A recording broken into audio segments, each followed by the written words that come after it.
Bonjour et bienvenue à tous nos auditeurs. Aujourd'hui, nous avons la chance d'accueillir un influenceur à succès qui a su se démarquer sur les réseaux sociaux. Il a accumulé des millions d'abonnés et des collaborations avec des grandes marques.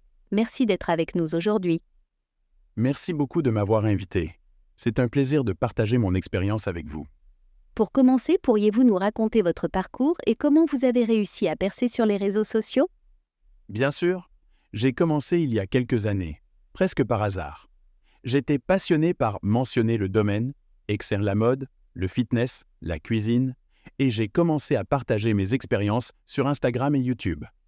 Au début, c'était juste pour le plaisir, mais petit à petit, j'ai remarqué que certaines publications obtenaient beaucoup plus d'engagement que d'autres. J'ai commencé à analyser ce qui fonctionnait et ce qui plaisait à mon audience. En affinant ma stratégie et en publiant régulièrement du contenu de qualité, j'ai vu ma communauté grandir de façon exponentielle. Beaucoup de gens essaient de percer mais peu y parviennent vraiment. Quels conseils donneriez-vous à quelqu'un qui veut commencer? Le premier conseil, c'est d'avoir une vraie passion pour ce que vous faites. Si vous n'êtes pas passionné par le sujet que vous partagez, cela se verra, et les gens ne seront pas intéressés. Ensuite, il faut être authentique. Les abonnés recherchent de l'authenticité, quelqu'un avec qui ils peuvent se connecter. N'essayez pas de copier ce que font les autres. Apportez votre propre perspective. Enfin, soyez patient. Percer sur les réseaux sociaux ne se fait pas du jour au lendemain. C'est un travail continu qui nécessite de tester différentes choses, d'analyser ce qui fonctionne et d'adapter votre stratégie. Il est également crucial d'interagir avec votre communauté, répondre aux commentaires, poser des questions et organiser des lives pour renforcer les liens. Cela me semble très judicieux. Vous avez mentionné l'importance de l'authenticité. Pensez-vous qu'il soit possible de créer du contenu qui soit à la fois authentique et optimisé pour la visibilité? Absolument. Et c'est là toute la subtilité du métier. Être authentique ne veut pas dire poster n'importe quoi. Il faut trouver un équilibre entre ce que vous aimez faire et ce qui intéresse votre audience. Par exemple, vous pouvez parler d'un sujet qui vous passionne, mais l'aborder d'une manière qui suscite l'intérêt de votre public. En termes de visibilité, il est crucial d'utiliser des techniques de SEO social, c'est-à-dire d'intégrer des mots-clés et des hashtags pertinents dans vos publications, et de publier au bon moment. Par exemple, si votre audience est plus active le soir, c'est à ce moment-là qu'il faut publier. Les stories, réels et vidéos courtes peuvent également aider à toucher plus de monde grâce à l'algorithme. En parlant d'algorithme, comment faites-vous pour vous adapter aux changements constants sur les différentes plateformes? L'algorithme change souvent, c'est vrai, mais il y a toujours des tendances à suivre. Le plus important est de rester informé sur les nouveautés et les mises à jour de chaque plateforme.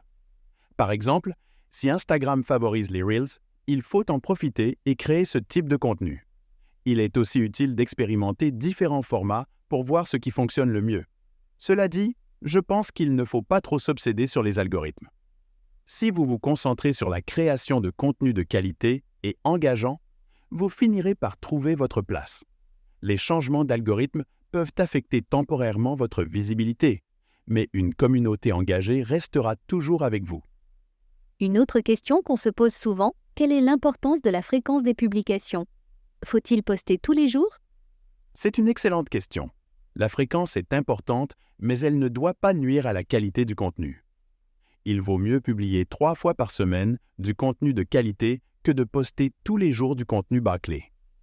Il est également crucial d'avoir une certaine régularité pour habituer votre audience à vous voir. Pour moi, le meilleur conseil serait de commencer par une fréquence qui vous convient et de l'augmenter au fur et à mesure que vous devenez plus à l'aise. Et n'oubliez pas d'utiliser les outils analytiques pour comprendre quels jours et heures fonctionnent le mieux pour vos publications. Vous avez mentionné l'importance d'utiliser des outils analytiques. Pouvez-vous nous parler des indicateurs de performance clés à surveiller? Bien sûr, les KPI les plus importants à suivre sont le taux d'engagement, like, commentaires, partage, le nombre de vues pour les vidéos et la croissance de vos abonnés. Le taux d'engagement est particulièrement significatif car il montre à quel point votre audience est active et intéressée par votre contenu. Il est également utile de surveiller les statistiques des stories, des réels et des publications pour voir quel type de contenu fonctionne le mieux. Cela vous aidera à affiner votre stratégie. Enfin, les taux de conversion, comme le nombre de clics sur le lien en bio ou les ventes générées à partir des réseaux sociaux, sont également essentiels pour mesurer l'impact réel de votre présence en ligne. Parlons maintenant des collaborations avec les marques. Comment avez-vous réussi à attirer l'attention des grandes marques et che cruciato alle sale do non dedit et quels conseils donneriez-vous à ceux qui souhaitent faire de même? Les collaborations avec les marques viennent généralement après avoir établi une audience engagée. Les marques cherchent des influenceurs qui ont non seulement une grande visibilité, mais surtout une influence réelle sur leur communauté. Pour attirer l'attention des marques, il est important de rester fidèle à votre niche et de créer du contenu cohérent avec les produits ou services que vous souhaitez promouvoir. Je recommande aussi de ne pas attendre que les marques viennent à vous. N'hésitez pas à les contacter directement, surtout les petites entreprises qui pourraient être plus enclines à travailler avec des créateurs en pleine croissance. Enfin, assurez-vous que vos collaborations restent authentiques et pertinentes pour votre audience. Rien ne ternit plus votre crédibilité que de promouvoir un produit qui n'a rien à voir avec ce que vous faites habituellement. Pour conclure, quels conseils donneriez-vous à nos auditeurs qui rêvent de percer sur les réseaux sociaux mais qui ne savent pas par où commencer? Tout d'abord, soyez patient et persévérant. Le succès ne vient pas du jour au lendemain. Fixez-vous des objectifs réalistes et commencez par de petites étapes. Ensuite, investissez du temps dans la création de contenu de qualité. N'ayez pas peur d'expérimenter et d'apprendre de vos erreurs.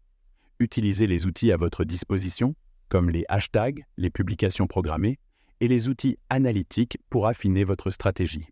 Enfin, engagez-vous avec votre communauté et montrez à vos abonnés que vous vous souciez d'eux. C'est ce lien personnel qui fait toute la différence sur les réseaux sociaux.